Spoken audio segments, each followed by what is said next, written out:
मंगलमूर्ति मोरया।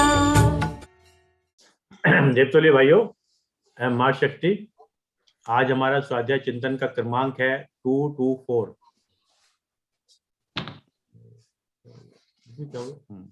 और आज हमारे बीच में है आदरणीय वागीश शर्मा जी, जो एडवोकेट है सुप्रीम कोर्ट। और जो आज का जो उन्होंने विषय लिया है वो है भारत रत्न महामना पंडित मदन मोहन मालवीय जी की जीवन का दर्शन। इससे पूर्व भी कई आप ऑटोबायोग्राफी और बायोग्राफी ले चुके हैं। और अब हम आदरणीय आनंद पांडे साहब से, जो retired additional commissioner trade tax हैं, उनसे निवेदन करते हैं कि दो सब आदरणीय वागीश शर्मा जी के विषय में कहें। आदरणीय पांडे साहब। धन्यवाद श्री अरविंद शर्मा जी। समस्त प्रबुद्ध श्रोतागण एवं साथियों, आज के मुख्य वक्ता श्री वागीश शर्मा जी हैं। मैं प्रथम दृष्टया जो विचार अपने सामने मेरे मस्तिष्क में आते हैं श्री वागीश शर्मा जी के लिए, वे इस 224 दिन की यात्रा के दौरान जो भी मैंने उनको सुना या जो भी मेरे मन में प्रतिक्रियाएं हुई, उसी के आधार पर मैं ये कहता हूं जो मैं सोचता हूं, तो मैं इन्हें इससे पूर्व नहीं जानता था। ये पता चला शुरू में कि सुप्रीम कोर्ट के अधिवक्ता हैं। मैंने शुरू में वक्तव्य दिया, उसके बाद इनकी प्रतिक्रियाएं देखी, सकारात्मक प्रतिक्रिया देखी। धीरे धीरे मेरे मन में यह प्रभाव है इनके व्यक्तित्व के बारे में कि ये बहुत संवेदनशील हैं। कवि होने के कारण या काव्य प्रिय होने के कारण भाव भी रखते हैं, बहुत ज्यादा भाव है आपके अंदर, भावग्राही हैं। अभिवक्ता का पक्ष तो मेरे सामने बिल्कुल ही भी नहीं है। मैं एक अच्छे श्रोता और स्थायी श्रोता है, ये भी एक बहुत बड़ी मैं भाव जानता हूं कि स्थायी श्रोता होना, कोई भी विषय हो। फिर सांस्कृतिक कार्यक्रमों में बहुत आगे हैं, काव्य संध्या आपने की, रसमय है। इसके साथ ही जब आपको मैंने ये देखा कि आप जीवन जो शैलियां हैं, जीवन की चिंतन धाराएं हैं, उनके बारे में आप बोलना शुरू किया, तो विशेष रूप से जब आपने देशभक्त क्रांतिकारी लोगों के बारे में बताया तो मुझे बड़ा अच्छा लगा। इन विषयों को वही पसंद करता है, जैसा मैं सोचता हूं, जो मन से भी राष्ट्रवादी हो और देश के बारे में सोचता हो। आपने बहुत से और भारत रत्न के बारे में भी बताया, देश क्रांतिकारियों के बारे में भी आप बोल चुके हैं। आपकी तैयारी, आपका वर्णन बहुत ही प्रभावशाली होता है। तो देश के प्रति सोचना ये बहुत बड़ा एक गुण है जो एक जागृति सब में होनी चाहिए। तो आज उसी कड़ी में भारत रत्न महामना पंडित मदन मोहन मालवीय जी के बारे में आप बोलने जा रहे हैं। काफी लोग परिचित होंगे।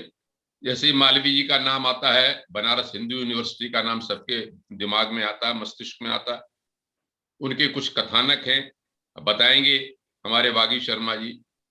मुख्य बात, केवल एक शब्द अगर मेरे इंप्रेशन पड़ता है मालवीय जी के बारे में, तो यह है कि वो हिंदू धर्म के लिए समर्पित व्यक्तित्व थे और दिखावा नहीं था। उन्होंने अपना पूरा जीवन इसी में लगा दिया। तो मैं आदरणीय वागीश शर्मा जी से आग्रह करता हूं, अनुरोध करता हूं कि वे अपने वक्तव्य को प्रारंभ करें। श्री वागीश शर्मा। धन्यवाद पांडे साहब।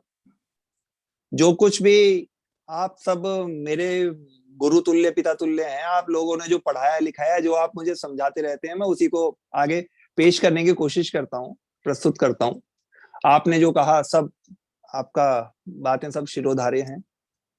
और आज की जो उद्बोधन है उससे पहले गायत्री मंत्र के साथ मैं आरंभ करूंगा। ओम भूर्भुवस्वः तत्सवितुर्वरेण्यं भर्गो देवस्य धीमहि धियो यो न प्रचोदयात्। वेद माता गायत्री की जय। भारत रत्न महामना पंडित मदन मोहन मालवीय।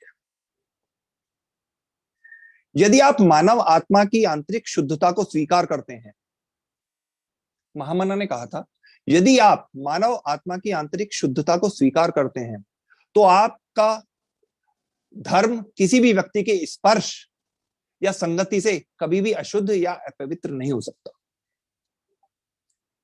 इतिहास के पन्ने पलटने पर हमें ऐसे बहुत कम नाम नजर आते हैं जिन्होंने अनेक किरदार निभाए और लगभग हर सामाजिक कसौटी पर खरे उतरे। एक शिक्षाविद, राजनीतिज्ञ, समाज सुधारक, स्वतंत्रता सेनानी और इन सबके साथ साथ एक सरल इंसान थे पंडित मदन मोहन मालवीय।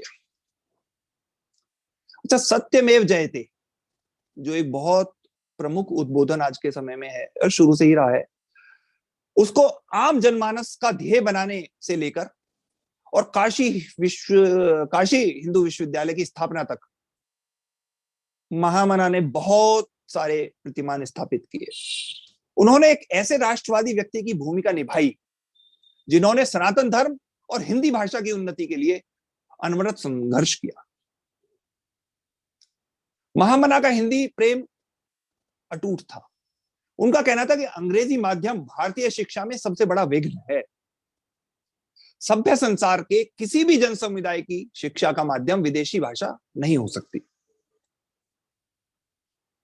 और उनके यही सारी बातें थी, यही सारे उनके उद्बोधन थे कि उनके इन्हीं उत्कर्ष कार्यों के लिए 24 दिसंबर 2014 को उन्हें मरणोपरांत भारत रत्न से सम्मानित किया गया था। पंडित महामना मदन मोहन मालवीय को उनके कार्यों की वजह से ही महामना की उपाधि भी दी गई थी, जो आप बाद के उद्बोधन में आएगा। चलिए, महामना का जन्म प्रयागराज में 25 दिसंबर 1861 को पंडित ब्रजनाथ और श्रीमती मूना देवी के यहां हुआ था। अपने माता पिता की वो कुल 7 संतानों में से 5वें पुत्र थे। अच्छा, मध्य भारत के मालवा प्रांत से प्रयाग आकर क्योंकि बसे थे, तो इनके वंशजों को या इनके जो समकक्षों को मालवीय कहा जाता था और यही आगे चलकर उनका उपनाम बना और इसे इन्होंने अपना लिया। बचपन में बहुत प्रसन्न स्वभाव के थे मदन मोहन। अच्छा, बचपन में इन्हें सब प्यार से मस्ता कहकर पुकारा करते थे और इन्हें गुल्ली डंडा और व्यायाम का बहुत शौक था। पंडित जी इनको और इनके पिता पंडित ब्रजनाथ जी को संस्कृत भाषा का बहुत अच्छा ज्ञान था और इनके जो दादाजी और इनके पिताजी इन्हें सामान्य रूप से भी श्रीमद् भागवत की कथा सुनाकर इन्हें प्रेरित करते थे कि यही हमारी आजीविका का साधन है और तुम भी इसी को अपना लो। महामना की प्रारंभिक शिक्षा प्रयाग के महाजनी पाठशाला में 5 वर्ष की आयु से आरंभ हुई, जैसा कि हमारे समय में हुआ करता था कि 5 वर्ष की उम्र में ही बच्चे को पढ़ने के लिए भेजा जाता था। मालवीय जी ने अपने व्यवहार और चरित्र में हिंदू संस्कारों को भली भांति आत्मसात किया था और इसी के का परिणाम ये था कि जब भी वो प्रातःकाल पाठशाला को जाते तो सर्वप्रथम हनुमान मंदिर में जाकर प्रणमांजलि के साथ साथ वो ये प्रार्थना अवश्य दोहराते थे हनुमान जी की, मनोजवम मारुतुल्य वेगम जितेन्द्रियं बुद्धिमतां वरिष्ठम वातात्मजं मानर्योऽथ मुख्यं श्रीराम दूतं शरणं नमस्ते। अच्छा, कृष्ण जन्माष्टमी के उत्सव को भी वो बहुत मन से और हृदय के साथ मनाते थे। जब 5 वर्ष की आयु में उन्हें माँ बाप ने संस्कृत भाषा में प्रारंभिक शिक्षा के लिए भेजा तो पंडित एक हरदेव धर्म ज्ञानोपदेश की पाठशाला थी, उसमें उन्हें भेज दिया गया। उन्होंने वहीं से प्राइमरी की शिक्षा उत्तीर्ण की। उसके पश्चात इन्हें प्रयाग के विद्यावर्धनी कॉलेज से द्वारा संचालित एक शिक्षण संस्थान में भेजा गया। 1964 में प्रयाग के ही राजकीय हाई स्कूल से इन्होंने अपनी मैट्रिक की परीक्षा उत्तीर्ण की। अच्छा, यहां से शिक्षा पूर्ण करके वे इलाहाबाद के डिस्ट्रिक्ट स्कूल में पढ़ने चले गए और इन्होंने साथ साथ, क्योंकि इनकी प्रतिभा, बहुमुखी प्रतिभा के धनी थे, आशु कवि थे, तो मकरंद के नाम से, उपनाम से कविताएं लिखनी आरंभ की। 1878 में श्रीमती कुंदन देवी से इनका विवाह हो गया, लेकिन ना तो इस विवाह का कोई इनके विद्यालय, शिक्षा या इनकी गतिविधियों पर कोई फर्क पड़ा। विद्यालय और कॉलेज दोनों जगह पर इन्होंने संस्कृत और हिंदी के जितने भी आयोजन थे, सामाजिक आयोजन, उनमें खूब सहभागिता की। हैरिसन स्कूल के प्रिंसिपल ने उन्हें छात्रवृत्ति प्रदान की और इन्हें कलकत्ता विश्वविद्यालय से डिग्री लेने के लिए भेज दिया। मालवीय जी ने प्रयाग की धर्म ज्ञानोपदेश और विद्याधर्म प्रवर्धनी पाठशालाओं में संस्कृत का क्योंकि अध्ययन किया था, तो इसके कारण उन्होंने फिर कलकत्ता में भी बीए में प्रवेश लिया। हालांकि इस दौरान क्योंकि आर्थिक तंगी थी परिवार में, और बीए करते ही इन्होंने एक स्कूल में शिक्षक के रूप में अपना कार्य करना आरंभ कर दिया। हालांकि मालवीय जी संस्कृत में एमए करना चाहते थे, क्योंकि संस्कृत के प्रति इनका बहुत प्रेम था, लेकिन पारिवारिक स्थितियां कुछ ऐसी थी कि जिसके कारण वो यह सब नहीं कर सके। और उनके पिताजी चाहते थे कि ये श्रीमद् भागवत का पाठ करें और अपने इसी पारिवारिक पेशे को अपनाएं और अपनी आजीविका चलाते रहें। 1884 में स्नातक की परीक्षा पास करने के बाद पंडित मदन मोहन मालवीय ने कानून की शिक्षा ग्रहण करने के लिए प्रवेश लिया और 1886 में एलएलबी की परीक्षा पास की और पहले तो जिला न्यायालय में और उसके बाद हाई कोर्ट में इन्होंने प्रैक्टिस शुरू की। फुल फ्लैश मालवीय जी ने 1891 में तो जिला न्यायालय में और दिसंबर 1893 से इलाहाबाद उच्च न्यायालय में अपना वकालत का कार्य आरंभ किया। अच्छा, बचपन में 7 वर्ष के बालक मनमोहन को धर्म ज्ञानोपदेश पाठशाला के देवकी नंदन मालवीय माघ मेले में ले जाया करते थे और इनको वहां एक स्टेज सी बना के खड़ा करके और इनसे व्याख्यान दिलवाते। और शायद यही सब बचपन के संस्कारों का या नैसर्गिक प्रतिभा का कमाल था कि जब कांग्रेस का अधिवेशन में अंग्रेजी के भाषण हो या हिंदी के भाषण, इससे सारे जितने भी प्रतिनिधि थे वो सब मंत्रमुग्ध हो जाते थे। मालवीय जी बहुत मृदुभाषी थे और उस समय के विद्यमान जितने भी सर्वश्रेष्ठ श्रोता या जो भी उद्घोषक थे, हिंदी, संस्कृत और अंग्रेजी, उनमें ये सर्वश्रेष्ठ माना जाते थे और इनके व्याख्यानों को विद्या वाचस्पति के रूप में प्रसिद्ध किया जाता था। हिंदू धर्मोपदेश हो, मंत्र दीक्षा हो और सनातन धर्म के प्रदीप ग्रंथों में उनके धार्मिक विचार आज भी उपलब्ध हैं। जो परतंत्र भारत देश की विभिन्न समस्याओं पर बड़ी से बड़ी काउंसिल हो या कैसी भी अदालत हो, उसमें दिए गए उनके जो उद्घोषणाएं हैं या उनके जो व्याख्यान हैं, वो भावी पीढ़ी के लिए अब भी प्रेरणा स्रोत है। मालवीय जी ने रॉलेट बिल के विरोध में निरंतर 4.5 घंटे और उसके बाद एक और अपराध निर्मोचन इंडेमनिटी के ऊपर जो बिल था उस पर लगातार 5 घंटे तक का भाषण दिया था।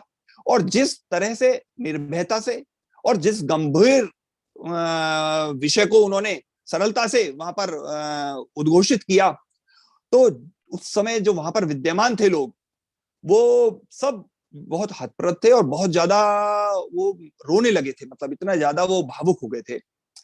और उन्हीं के इन सब प्रयासों से ये अनेक जो अंग्रेजी सरकार के बहुत सारे जो कानून थे वो अंग्रेज सरकार ने वापस ले लिया। अच्छा, म्योर कॉलेज जहां से इन्होंने अपना ग्रेजुएशन की थी, वहां के महामहोपाध्याय पंडित आदित्यराम भट्टाचार्य जी के साथ 1880 में इन्होंने हिंदू समाज में की एक स्थापना की और उन्हीं दिनों प्रयाग में लॉर्ड रिपन, वायसराय रिपन आए हुए थे। अच्छा, रिपन को अंग्रेजों ने भेजा था कि किस तरह यहाँ पर स्वायत्त शासन स्थापित किया जाए जिससे कि भारतवासी को हम अपने ग्रिप में भी ले ले और बहुत ज्यादा उनका विरोध भी ना हो। और इस जो रिपन की जो स्वागत समिति थी उसमें प्रिंसिपल साहब ने के कहने पर मालवीय जी को भी उसमें शामिल कर लिया गया।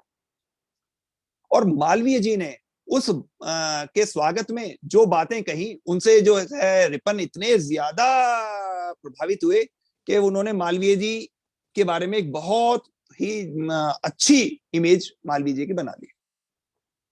अच्छा, अपने हृदय में बहुत महानता थी, क्योंकि मालवीय जी के इसलिए संपूर्ण भारत में वो महान मना के रूप में माने जाते थे, और पूरे संसार में सत्य, दया, न्याय पर आधारित सनातन धर्म के सर्वाधिक प्रिय जो विद्वान थे उनमें उनकी गिनती थी। करुणा में हृदय, मनुष्य मात्र से अद्वेष, शरीर, मन, वाणी और संयम, धर्म और देश के लिए सर्वस्व त्याग करने की भावना, उत्साह और धैर्य, और नैराश्यपूर्ण परिस्थितियों में भी कैसे आत्मविश्वास को जागृत किया जाए, और जो भी दूसरों को कोई असंभव चीज लग रही हो उसको कैसे उसके कार्यों का संपादन करा के उसको संभव बनाया जाए, चाहे वो वेशभूषा हो या आचार विचार हो। इन सभी विषयों में मालवीय जी भारतीय संस्कृति के प्रतीक थे, और जैसे कि ऋषि स्वरूप माना जाता था उन्हें। इसमें सिर जाए तो जाए प्रभु, मेरा धर्म ना जाए, मालवीय जी का जीवन का व्रत था, जिसे उन्होंने व्यक्तिगत रूप से भी और सार्वजनिक जीवन में भी पूर्ण रूप से आत्मसात किया होता कि सिर जाए तो जाए प्रभु, पर मेरा धर्म ना जाए, मेरा चाहे सर कट जाए लेकिन धर्म से मैं अच्युत ना हूं।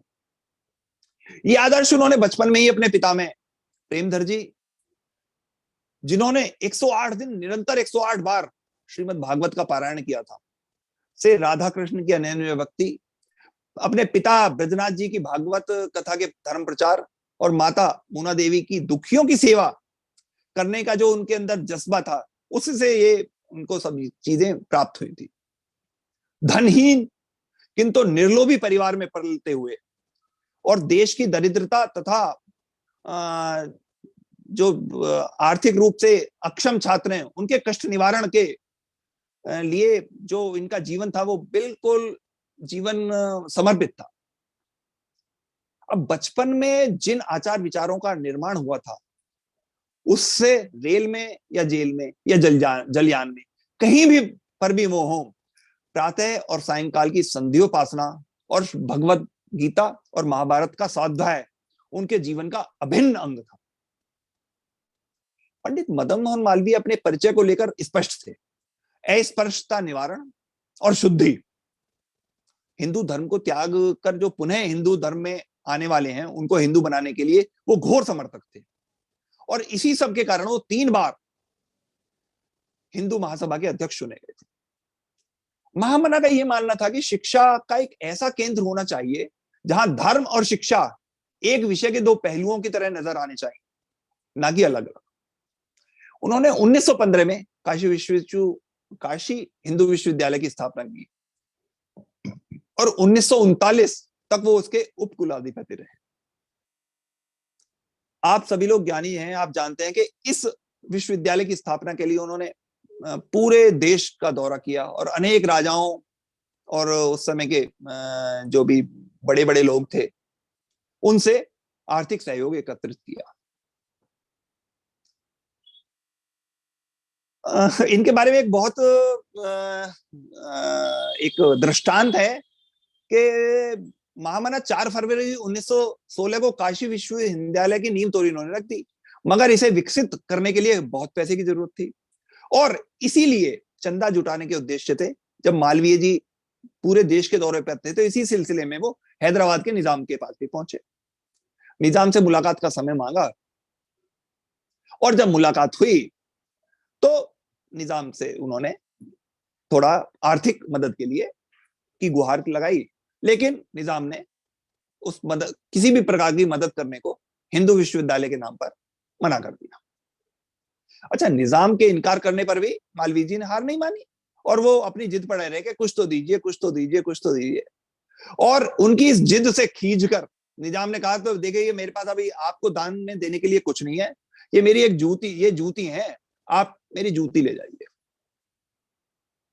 मालवीय जी इस पर भी नाराज नहीं हुए, और उन्होंने निजाम से जूती ली, और उस जूती को लेकर वो हैदराबाद के प्रसिद्ध चार मीनार के पास पहुंच गए और वहां पर चार मीनार के पास जूती को रख के और कहा कि मैं ये जूती नीलाम करना चाहती हूँ और ये निजाम की जूती है, मैं इसे नीलाम करना चाहती हूँ। कहा जाता है कि उसी दौरान निजाम की जो माता जी थी वो चार मीनार के पास से अपनी बग्घी में गुजर रही थी। उन्होंने जब वहां पर लोगों की भीड़ देखी तो उन्होंने पूछा, भाई क्या बात है?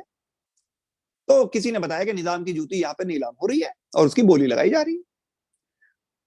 निजाम की मां को लगा कि ये तो उनके बेटी की जूती नहीं, ये तो उसकी इज्जत नीलाम में बाजार में नीलाम हो रही है। उन्होंने फौरन निजाम को इसकी सूचना भिजवाई और यह जानकारी पाकर निजाम खुद वहां पे दौड़े दौड़े आए और काफी शर्मिंदा होने के बाद उन्होंने मालवीय जी को काफी दान दिया। एक और किस्सा इसी से मिलता जुलता है कि जब निजाम के इनकार करने के बाद मालवीय जी महल से बाहर निकले तो वहां से कोई शव यात्रा गुजर रही थी। जिस व्यक्ति का निधन हुआ था वो हैदराबाद का कोई बड़ा सेठ था और शव यात्रा के दौरान गरीबों को पैसा भी बांटा जा रहा था। मालवीय जी ने भी पैसा लेने के लिए हाथ फैला दिया। इस पर जो एक व्यक्ति बांटने वाले के साथ था उसने कहा कि आपको देखकर तो नहीं लगता कि आपको पैसे की कोई जरूरत है। तो महामना ने उस समय जवाब दिया कि देखो भाई, क्या करूं, तुम्हारे निजाम के पास तो मुझे देने के लिए कुछ है नहीं, तो खाली हाथ काशी तो लौटूंगा नहीं, और यदि मैं खाली हाथ काशी लौटूंगा हैदराबाद से तो लोग क्या कहेंगे। और इस बात की जानकारी मिलने के बाद निजाम ने उनको फिर से दोबारा महल में बुलवाया और बीएचयू की हर संभव मदद करने की अपनी पेशकश की थी।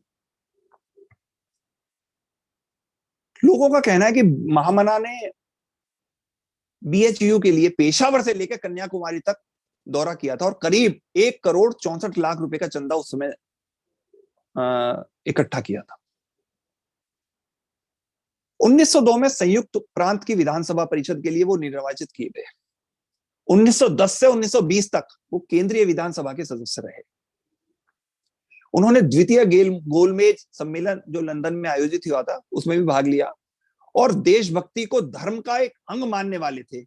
इसलिए भारतवर्ष के पिछड़ेपन के कारण भारतीयों को निरक्षर बनाने की जो अंग्रेजों की एक मानसिकता थी उससे बाहर निकालने के लिए उन्होंने वहां पर इस बात का पुरजोर विरोध किया और भारतीयों की शिक्षा के उत्थान के लिए जो विशेष ध्यान दिया जाना चाहिए इसके ऊपर वहां पर उन्होंने ये मुद्दा वहां पर उठाया और तदुपरांत उन्होंने विश्वविद्यालय की स्थापना भी बीएचयू की इसी उद्देश्य से की थी।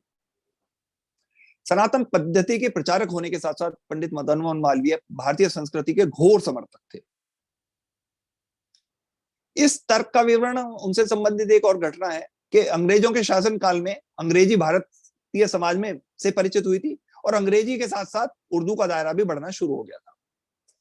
उस बढ़ते हुए दायरे से हिंदी भाषा को क्षति ना हो इसके लिए उन्होंने एक जनमत संग्रह कराया और पंडित मदन मोहन ने आर्य समाज से भी अनेक संदर्भों पर, हालांकि उनकी असहमति थी, वो आर्य समाज द्वारा की गई भाषा की सेवा संबंधी कार्यों का सम्मान तो करते थे लेकिन समस्त कर्मकांड, परंपराएं और रीति रिवाजों को सनातन पद्धति का मौलिक हिस्सा मानते थे। स्वतंत्रता संग्राम में जब असहयोग आंदोलन चला तो उसके चतुर्सूत्री कार्यक्रम में शिक्षण संस्थाओं के बहिष्कार का मालवीय जी ने खुलकर विरोध किया, जिसके कारण उनके व्यक्तित्व के प्रभाव से हिंदू विश्वविद्यालय पर उसका अधिक प्रभाव नहीं पड़ा, क्योंकि बहुत लोग चाहकर भी बीएचयू के बारे में कुछ अनिष्ट नहीं कर सके। 1921 में जब कांग्रेस के नेताओं ने जेल भर जाने पर वायसराय लॉर्ड रीडिंग के प्रांतों में स्वायत्त शासन को लेकर गांधी जी से संधि कर लेने के लिए मालवीय जी को सहमत किया तो एक बार तो ये लगा कि ये सब कुछ हो जाएगा, किंतु 4 फरवरी 1922 को जब चौरी चौरा कांड हुआ तो इसने ये सारी की सारी गांधी जी की भी और मालवीय जी की भी सारी जो थी बातें और इनके विचारों को पलटा कर दिया। अब गांधी जी ने बारदौली की कार्यकारिणी में बिना किसी से परामर्श लिए सत्याग्रह को अचानक रोक दिया और इससे कांग्रेस जनों में बहुत असंतोष फैला था और क्रांतिकारी तो बहुत परेशान हो गए थे इस बात से और यह खुसुर पुसुर होने लगी थी कि ये मालवीय जी के कहने पर ही गांधी जी ने यह भयंकर भूल की है। गांधी जी महामना को अपना बड़ा भाई मानते थे और गांधी जी स्वयं भी इस कांड के बाद 5 साल के लिए जेल में भेज दिए गए थे। लेकिन इस सब के परिणाम स्वरूप मालवीय जी ने 61 वर्ष की उम्र में पेशावर से डिब्रूगढ़ तक का तूफानी दौरा करके राष्ट्रीय चेतना को जीवित किया। और इस भ्रमण में उन्होंने अनेक बार कुख्यात जो धारा 144 का उल्लंघन भी किया, और सरकार इनको गिरफ्तार करने की मंशा को लेने के बावजूद भी इनको गिरफ्तार नहीं कर सकी।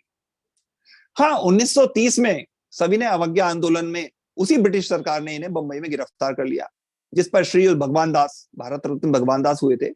उन्होंने कहा था कि मालवीय जी का पकड़ा जाना राष्ट्रीय यज्ञ की पूर्णाहुति समझी जानी चाहिए।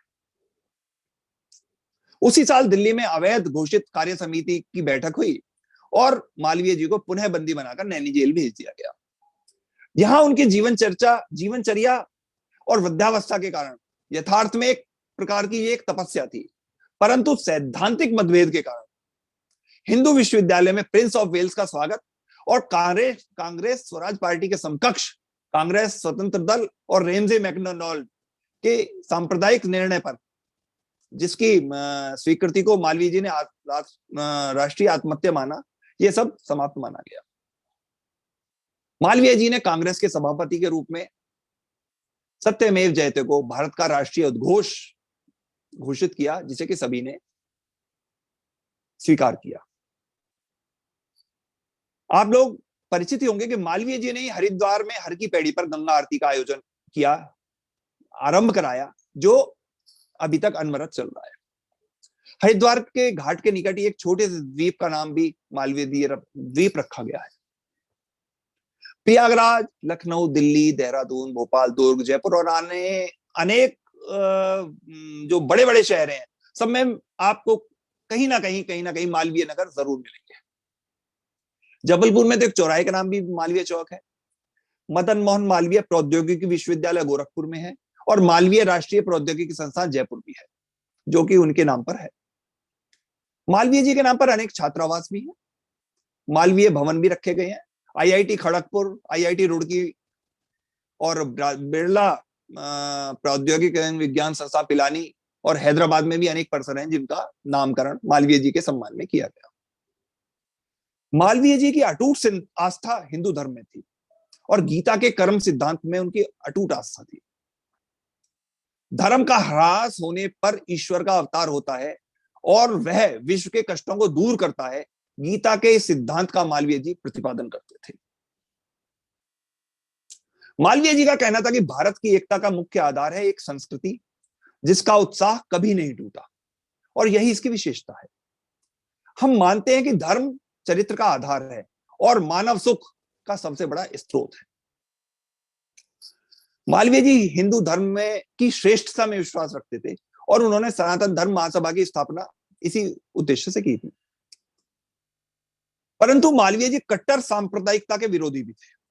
मुसलमानों को अधिकार दिलाने की मांग का वह समर्थन करते थे और यही कारण था कि मुसलमान भी पंडित मदन मोहन मालवीय जी की प्रशंसा करते थे और गांधी जी की तरह मालवीय जी भी हिंदू मुस्लिम एकता के पक्षधर थे।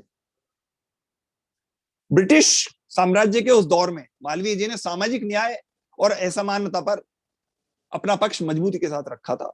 अस्पृश्यता हो, अशिक्षा हो, बाल विवाह, विधवा विवाह पर खुलकर उन्होंने प्रहार किया और समाज की जितनी भी रूढ़िवादी परंपराएं हैं उन्होंने न सिर्फ उसका विरोध किया बल्कि जीवन भर उन्हें दूर करने का और कराने का प्रयास किया। मालवीय जी के सरल स्वभाव का प्रभाव था कि उस दौर के सबसे लोकप्रिय शख्सियत वो उस समय बन गए। लोग सहज रूप में ही उनकी बातों को अनसुना कर पाते थे, अनसुना नहीं कर पाते थे। वो एक ताकतवर ब्रिटिश हुकूमत हो या भारतीय जनमानस, उनके ऊपर अपनी छाप छोड़ने वाले एक विशिष्ट आदमी थे। संभवतः इसीलिए उन्हें आज भी उदारवादी और राष्ट्रवादियों के मध्य सेतु के रूप में जाना जाता है। प्रारंभ में मालवीय जी ब्रिटिश सरकार के समर्थक थे, जैसा कि हम लोग जानते हैं, लेकिन आगे चलकर वो सरकार की नीति के कटु आलोचक बन गए और 4 फरवरी 1918 को जब बीएचयू की स्थापना की गई तो उन्होंने सनातन धर्म की प्रधानता और गौरक्षा के कार्यों को आगे बढ़ाने में अपनी सबसे ज्यादा दिलचस्पी दिखाई। हिंदी भाषा के प्रचार प्रसार में मालवीय जी का विशेष योगदान है और उत्तर प्रदेश में हिंदी का प्रचार करने में मालवीय जी की भूमिका प्रशंसनीय है। मालवीय जी का पत्रकारिता में भी झुकाव था और हिंदुस्तान, इंडियन यूनियन, अभ्युदय जैसे कि उस समय के पत्रों का उन्होंने संपादन किया। मालवीय जी क्योंकि हरिजनों का कल्याण चाहते थे, इसलिए समाज सुधार और राष्ट्र सेवा के साथ साथ उन्होंने धर्म की रक्षा के साथ साथ इन सब पक्षों को भी अपना विशेष स्थान देने के लिए रखा। हिंदी, हिंदू, हिंदुस्तान, ये एक मालवीय जी का प्रमुख वाक्य था और इन्हीं तीनों को समर्पित उनका जीवन समाज के प्रत्येक तबके को जोड़कर रखने की क्षमता लिए हुए था। उन्होंने सत्यमेव जयते के जब नारे को जन जन तक पहुंचाया तो 4 फरवरी को जब उन्होंने बनारस हिंदू विश्वविद्यालय की नींव डाली तो उन्होंने अंग्रेजी के साथ साथ हिंदी को एक मुख्य विषय के रूप में अध्यापन आरंभ कराया। भारत में शिक्षा की क्रांति की मशाल उन्होंने स्वयं जगाई और जब उन्होंने मकरंद के नाम से कई रचनाएं लिखी तो उनमें भी उन्होंने उस समय के जितने भी विषय थे उन पर प्रकाश डाला और मुख्य रूप से हिंदी का उत्थान के ऊपर उनका पूरा जोर था। मालवीय जी की यह भविष्यवाणी थी कि हिंदी एक दिन राष्ट्रभाषा के रूप में अवश्य स्थापित होगी। तत्कालीन ब्रिटिश शासन में काला कंकर के देशभक्त राजा रामपाल सिंह के अनुरोध पर उन्होंने हिंदी अंग्रेजी अखबार हिंदुस्तान का 1887 में संपादन किया। इंडियन ओपिनियन में भी संपादन का कार्य किया और 1907 में साप्ताहिक अभ्युदय निकालना आरंभ किया और कुछ वर्ष संपादित करने के बाद 1909 में उन्होंने लीडर और मर्यादा नाम से 2 पत्रिकाएं निकाली और इनमें उन्होंने लोगों को जागरूक करने के ऊपर अपना सारा का सारा ध्यान केंद्रित किया। भारत की पत्रकारिता के क्षेत्र में आज भी इन सब बातों का बहुत बहुत बहुत योगदान माना जाता है और स्वतंत्रता संग्राम के उस दौर में तो इन सब चीजों का अहम रोल था। पंडित मदन मोहन मालवीय भारतीय राष्ट्रीय कांग्रेस के 4 बार अध्यक्ष चुने गए। 1909 में लाहौर, 1918 और 1930 में दिल्ली और 1932 में कोलकाता के कांग्रेस के अधिवेशन में वो अध्यक्ष रहे। मालवीय जी ने करीब 35 वर्ष तक कांग्रेस की सेवा की और इसी के साथ साथ राष्ट्र सेवा में उन्होंने अपना विशिष्ट योगदान दिया। पंडित मदन मोहन मालवीय उच्च कोटि के अधिवक्ता थे और जब ब्रिटिश सरकार ने चौरी चौरा हत्याकांड जो हुआ था कांड, उसमें 170 लोगों को फांसी की सजा सुनाई, तब पंडित मदन मोहन मालवीय ने इस मुकदमे की पैरवी की और 151 लोगों की फांसी की सजा माफ कराई और उनकी इसी योग्यता का अंग्रेजी हुकूमत भी उस समय बहुत लोहा मानती थी।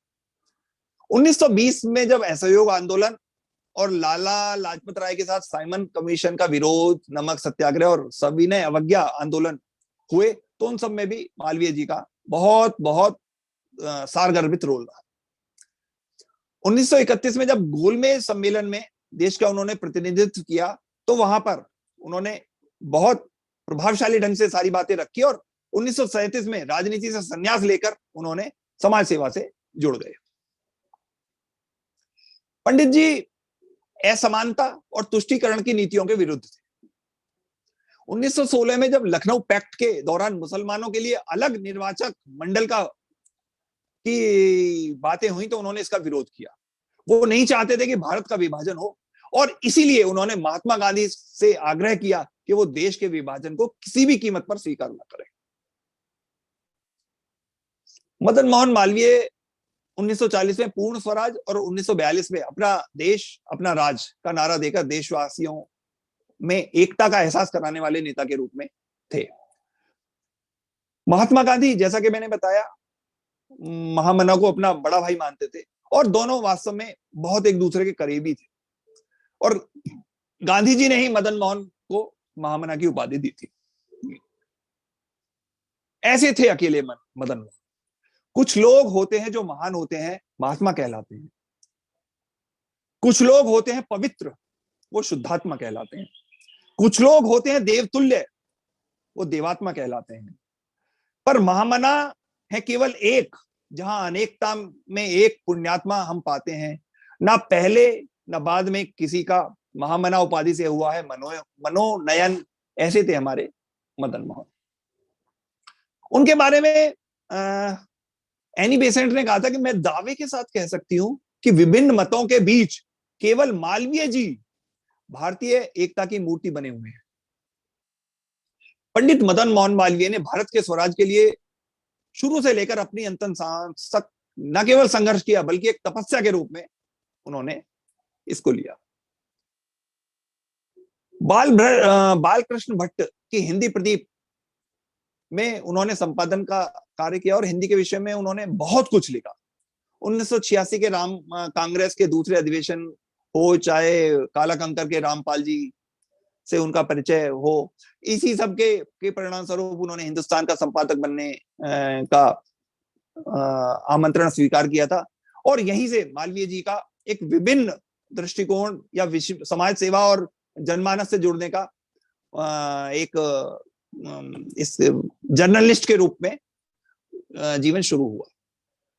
1905 में जब मालवीय जी ने बीएचयू की योजना बनाई तो वो धीरे धीरे अपने परवान चढ़ रही थी और 1907 में इन्होंने अभ्युदय की स्थापना की। करीब 2 वर्ष तक इन्होंने अभ्युदय का संपादन किया और पहले तो ये साप्ताहिक था और लेकिन 1915 से ये दैनिक हो गया।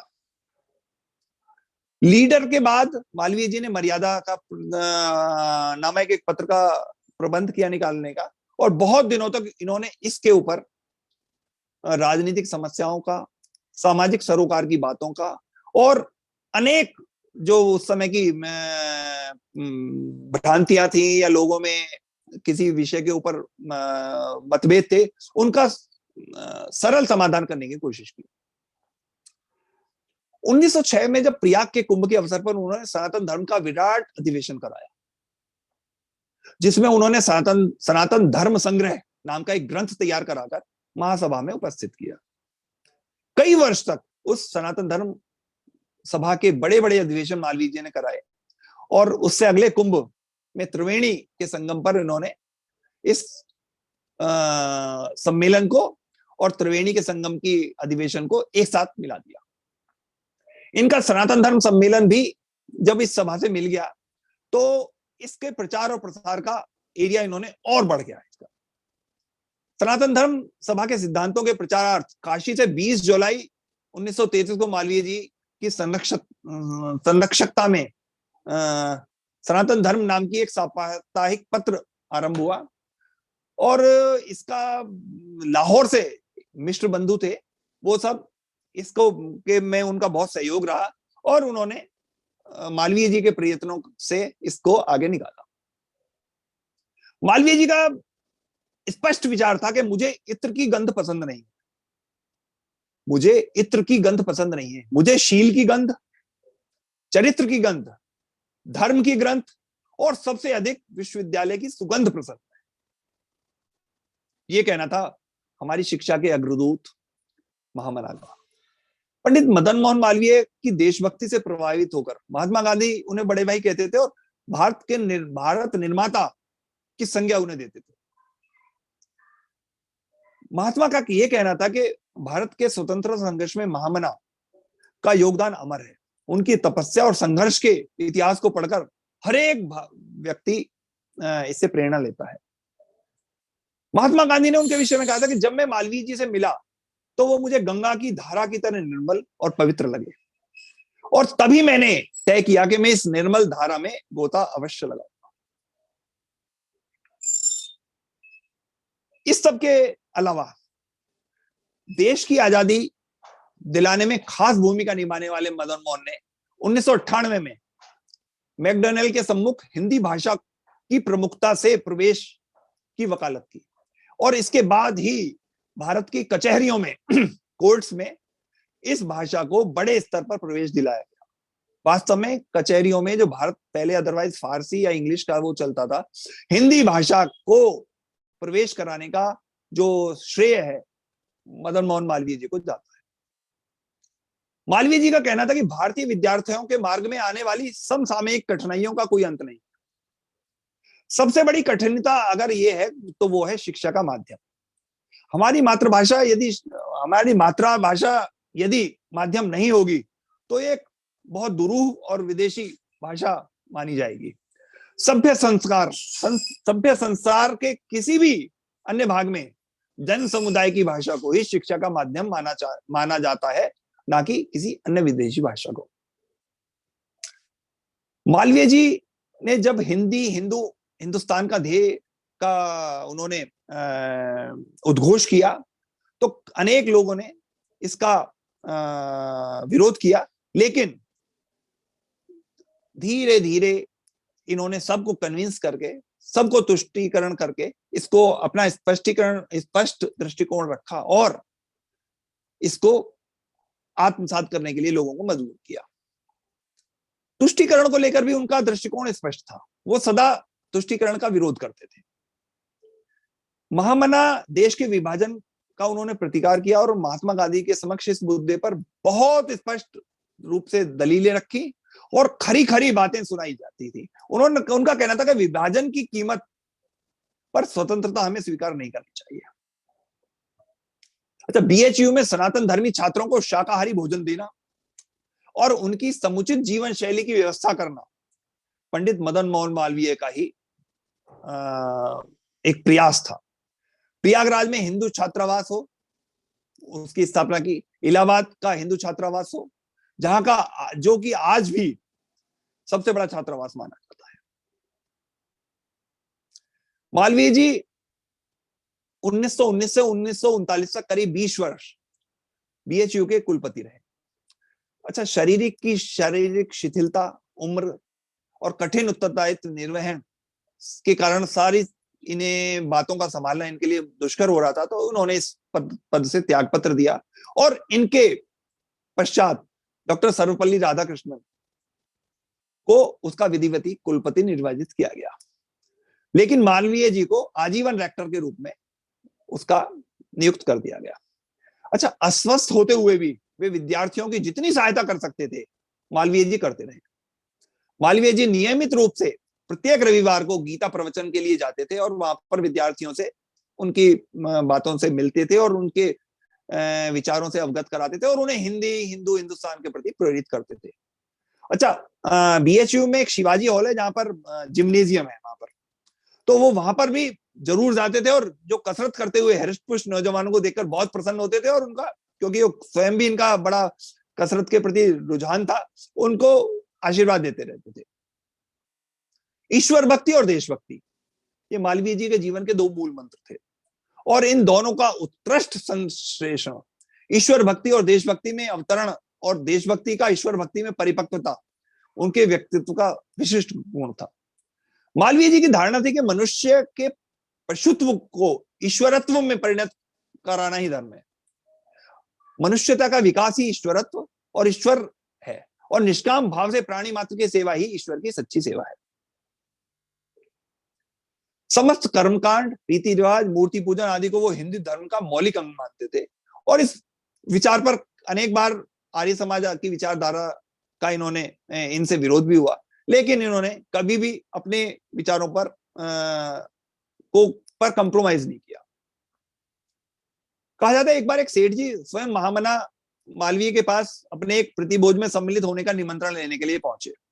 महामना ने उनके इस निमंत्रण को बड़ी विनम्रता से अस्वीकार किया। उन्होंने कहा कि ये आपकी कृपा है कि जो आपने मुझे अकिंचन को पास निमंत्रण के लिए पधारे हैं, किंतु जब तक मेरे देश में मेरे हजारों भाई बहन, लाखों भाई बहन आधे पेट रहकर अपना जीवन काट रहे हो, तो मैं विविध व्यंजनों से परिपूर्ण बड़े बड़े भोजनों में कैसे सम्मिलित हो सकता हूं? और ये जितने भी सुस्वादु पदार्थ हैं मेरे गले से नहीं उतर सकते। महामना की इन बातों को सुनकर सेठ जी इतने प्रभावित हुए कि उन्होंने अपना प्रतिभोज को कैंसिल किया और उसमें जितना भी व्यय होना था वो सारा धन उन्होंने गरीबों के कल्याण के लिए दान दे दिया था। और इसको जानकर महामना बहुत प्रसन्न हुए। उन दिनों बीएचयू से पहले की कुछ बातें हैं कि कभी कभी जो उनके जो शिक्षक थे वो उद्दंड छात्रों को उनकी गलतियों के लिए उनके ऊपर आर्थिक दंड लगाया करते थे और जब छात्र उस दंड को माफ कराने के लिए मालवीय जी के पास पहुंच जाते थे और मालवीय जी उसे माफ भी कर देते थे। शिक्षकों को ये बात अच्छी नहीं लगती। आज भी आप सोचिए, यदि आपने किसी शिक्षक ने दंड लगाया और प्रधानाचार्य उस दंड को माफ कर दे तो शिक्षक को बड़ी ये लगता है कि अरे ये तो मेरी कुछ बात कच्ची हो गई। शिक्षकों ने एक बार कहा मालवीय जी से कि महामना, आप उद्दंड छात्रों का आर्थिक दंड माफ करके उनका मनोबल बढ़ा रहे हैं, इससे उसमें उनमें अनुशासनहीनता बढ़ती है और बुराई के प्रति उनका बढ़ावा होता है। आप अनुशासन को बनाए रखने दीजिए और दंड माफ ना किया कीजिए। तब मालवीय जी ने कहा था कि मित्रों, मैं बीए प्रथम वर्ष का जब छात्र था तो एक दिन में गंदे कपड़े पहनने के कारण मुझ पर 6 पैसे का अर्थदंड लगाया गया था। आप सोचिए, उन दिनों मेरे पास 6 पैसे, 2 पैसे का साबुन खरीदने के लिए भी पैसे नहीं थे, तो दंड के लिए 6 पैसे कहां से लाता। और इस दंड की पूर्ति मैंने किस किस तरह से मैंने की थी ये मैं ही जानता हूं। इसीलिए मैं किसी भी शिक्षक के जो दंड को माफ कर देता हूं। और उनकी ये बात सुनकर जितने भी शिक्षक और जो थे उनके समकक्ष लोग वो निरुत्तर हो गए थे। गौ, गंगा और गायत्री, इनके अंदर मालवीय जी के प्राण बसते थे।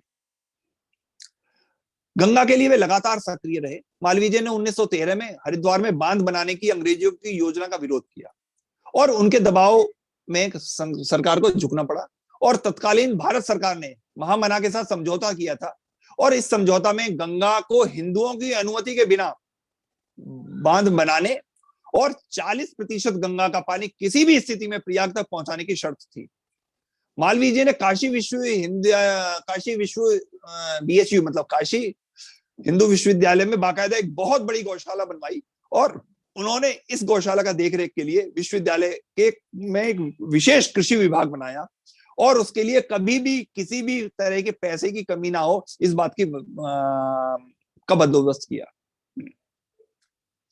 धर्म के प्रति उनका जो प्रगाढ़ता थी वो इस बात का ये है कि एक बार गांधी जी के साथ मदन मोहन मालवीय गोलमेज कॉन्फ्रेंस में भाग लेने लंदन में अगली सुबह उन्होंने स्नान किया और फिर अपने सामान में से भगवान श्री कृष्ण का चित्र, गीता के प्रति गंगाजल, तुलसी निकाले और उन्होंने माथे पर अपना तिलक लगाया और भगवान श्री कृष्ण के सामने बैठकर पूजा करने लगे। गांधी जी ने जब ये सब देखा तो बोले, पंडित जी आप अपने श्री कृष्ण, गीता और गंगाजल को यहां भी ले आए? मैं आपके इस निष्ठा के प्रति नतमस्तक हूं। मालवीय जी ने कहा, बापू गीता भागवत के इस सिद्धांत में मेरा दृढ़ विश्वास है कि शरीर क्षण भंगुर है और न जाने प्राण कब साथ छोड़ दे और यदि अंतिम समय अपनी पावन मातृभूमि का सानिध्य ना मिले तो कम से कम गंगाजल और तुलसी तो मुंह में डालने का सौभाग्य मिल ही जाएगा। और मैं अपनी मृत्यु के क्षण का हर वक्त स्मरण करता हूं और काशी की पावन मिट्टी और तुलसी गंगाजल अपने साथ रखता हूं। गांधी जी भी इनकी सब बातों को सुनकर बहुत बहुत बहुत प्रभावित रहे। उनका व्यक्तित्व वास्तव में बहुत महान था और उनकी उपलब्धियां उनसे भी ज्यादा महान थी। उनके आध्यात्मिक गुण, नैतिक मूल्य और सांस्कृतिक उत्कर्ष के वो वास्तव में बहुत अच्छे उद्घोषक थे। वो एक अजात शत्रु थे। अखाड़े में व्यायाम करना हो या सितार पर शास्त्रीय संगीत की शिक्षा लेनी हो, वो दोनों चीजें बराबर करते रहते थे और व्यायाम का नियम तो उनका इतना अद्भुत था कि 60 वर्ष की अवस्था तक वे नियमित व्यायाम करते थे। 2011 में भारत सरकार ने उनकी स्मृति में एक डाक टिकट जारी किया। 24 दिसंबर 2014 को राष्ट्रपति प्रणब मुखर्जी ने भारत सरकार के द्वारा उन्हें मरणोपरांत भारत रत्न से सम्मानित किया। 22 जनवरी 2016 को महामना एक्सप्रेस भी चलाई जो कि बनारस से दिल्ली के चलती है। BHU के संस्थापक, उच्च कोटि के अधिवक्ता, सदा समाज की सेवा में तत्पर रहने वाले, स्वतंत्रता सेनानी, हिंदुस्तान के पुरजोर प्रचारक पंडित मदन मोहन मालवीय ने आजादी मिलने से कुछ वर्ष पूर्व, करीब 8 माह पहले 12 नवंबर 1946 को इलाहाबाद में अपना शरीर त्याग दिया और इस दुनिया को अलविदा कह दिया। मुश्किल है बयां करना महामना के सारे काम, फिर भी कुछ महत्वपूर्ण कामों का क्रमशः करता हूं मैं बखान। काशी BHU की स्थापना युवाओं को साबित हुआ वरदान। हिंदी हिंदू हिंदुस्तान के गौरव ज्ञान से बढ़ाया उनका आत्मसम्मान। हिंदी को राष्ट्रभाषा बनाने के लिए भारतेंदु के बाद आता है उनका नाम। मकरंद नाम से कविताएं लिखी, राष्ट्र चेतना की, छिपाकर अंग्रेजों से अपनी पहचान। 4 बार अध्यक्ष बनकर कांग्रेस पर किया एहसान। प्रेरणादायी था उनका जीवन, अंतिम समय तक करते रहे व्यायाम। रॉलेट एक्ट पर 5 घंटे की बहस, खड़े होकर किया विराम।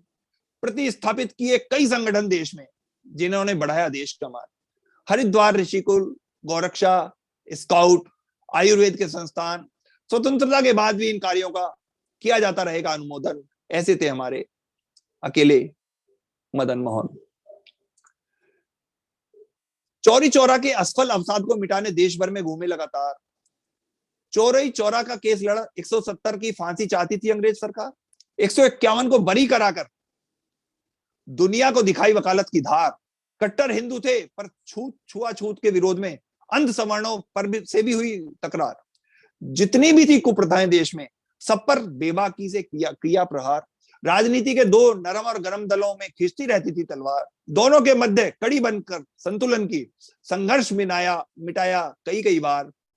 मल्टी टैलेंट कहें या बहुमुखी प्रतिभा, ठीक है सारे उद्बोधन। ऐसे थे हमारे अकेले मदन मोहन। प्रणाम। धन्यवाद आदरणीय बागी शर्मा जी। आप जिस प्रकार से एक्सटेम्पोर बोलते हैं और जो डेटा आपके पास है, कहीं पर भी कोई विराम है वो लगाने का नहीं है। लगता है सारे लोगों की जीवनी कंठस्थ आपको है ये सब चीज। चलिए फिर आदरणीय पांडे साहब से निवेदन करते हैं कि वो अपना 2 शब्द जो है कहें। साथियों, जैसा मैंने पहले कहा था, मुझे विश्वास था, उसी तरह से आज धारा प्रवाह अपनी प्रभावशाली शैली में श्री बागी शर्मा जी ने भारत रत्न श्री पंडित मदन मोहन मालवीय जी के बारे में रखा विचार। सब धारा सुनते सुनते देखिए, जो जिस तरह का व्यक्तित्व है उसी तरह के विचार चलते हैं। तो हम भारतीय राष्ट्रवाद से ओतप्रोत होकर, जैसा कहा, हिंदी हिंदू हिंदुस्तान, या गौ गंगा गायत्री, या राष्ट्र भाषा, हिंदी भाषा, देशभक्ति, ईश्वर भक्ति, उस सब के विचार हमारे मन में चलते रहे। ऐसे जो उच्च कोटि के राष्ट्रभक्त देशभक्त हुए हैं, उन्हीं से हमारी भारतीय सनातन संस्कृति की रक्षा हुई। तो बहुत बहुत साधुवाद वागीश जी का। धन्यवाद आदरणीय आर्यन पांडे साहब और धन्यवाद आदरणीय बागी शर्मा साहब। और जैसा कि एक विचार के साथ हम समाप्त करते हैं, तो आज का जो विचार है वो पंडित मदन मोहन मालवीय जी पे ही है। उनका एक विचार है, आप तो जानते होंगे, जो इंसान अपने स्वयं की निंदा सुन लेता है, जो इंसान अपने स्वयं की निंदा सुन लेता है, वह सारे विश्व पर विजय प्राप्त कर सकता है। ये विचार मदन मोहन मालवीय जी का था। और एक विचार और है कि कमजोर आदमी हर काम को असंभव समझता है। कमजोर आदमी हर काम को असंभव समझता है, जबकि वीर साधारण, ये भी इनका ही विचार है। आइए अब 3 बार ओम का उच्चारण करके, और जो पांडे साहब ने कहा है उनकी आत्मा को सद्गति और बोध मिले, इसी विचार के साथ हम लोग 3 बार उच्चारण करते हैं।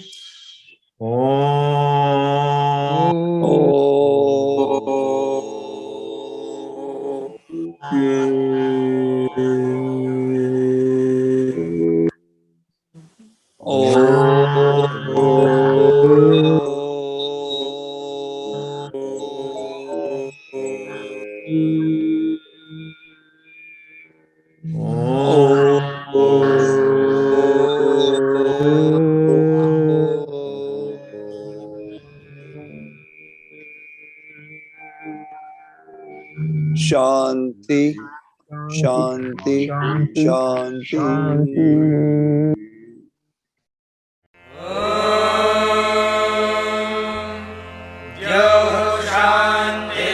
शान्तिरन्तरिक्षं शान्तिः पृथिवी शान्तिरापः शान्तिरोषधयः शान्तिः वनस्पतयः